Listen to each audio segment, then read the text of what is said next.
Assalamu alaikum, barka da zuwa channel ɗin Yal Engineer a inda muke koyar da ilimin electronics da kuma na'ura. A cikin bidiyon mu na yau za mu yi bayani ne akan inductor, shi menene inductor da kuma nau'ikan shi. Ku biyo mu domin sanin menene haƙiƙanin inductor, ta yadda ake haɗa shi, application ɗin shi wato inda ake aiki da shi, sa'annan kuma da yadda ake karanta shi, da yadda za ka ma gane shi domin kai ma ka haɗa wani model naka da inductor. Domin dai duk irin wannan sauran bayanan ku biyo ni a cikin bidiyo na. Ina roƙon ku da ku danna min alamar like, sa'annan ku yi share da 'yan uwa domin mu amfanar da kanmu. Shin ka taɓa tunanin yadda za a iya ɗaga wutar DC ta koma da yawa ko kuma a rage ta? To wannan ba komai bane wanda yake wannan aikin face inductor. Menene inductor? Inductor na'ura ce da ke adana makamashi a cikin filin maganadisu, wato electromagnetic field. Lokacin da wutar lantarki take wucewa ta cikinsa, ana yin sa ne da waya mai jan ƙarfe, wato copper wire. Akan haɗa shi ta siffar coil maɗaurin ko dogo. Alamar da ake gane inductor ita ce L, wato la. Na'ura ana auna shi ta hanyar amfani da heli. Ya inductor yake aiki?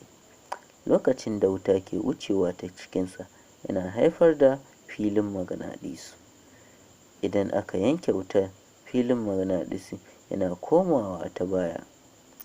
Yana hana kwatsamniyar caji lantarki, wato voltage a cikin circuit.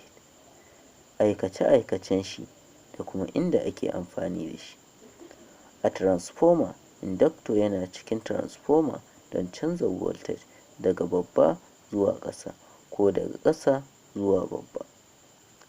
A cikin filter na wutar lantarki, ana amfani da inductor don tace AC daga DC a cikin power supply. A cikin relay da capacitor, inductor yana taimakawa wajen hana arcing, wato tsallewar wuta a lokacin da ake rufe ko kuma yake buɗe. A wireless charger, ana amfani da inductor domin aikawa da makamashi ta iska daga caja zuwa wayar hannu ko sauran kayan lantarki. Inductor cooker, ana amfani da filin maganadisu a inductor don ɗumama tukwane a cikin inductor cooker. A sensor, wato LVDT da proximity sensor, inductor yana auna matsayi da motsi a cikin LVDT sensor da kuma inductive proximity sensor. Tacewar kayan sadarwa, wato radio da TV. Inductor yana aiki a cikin turn by circuit don tace tashoshin radio.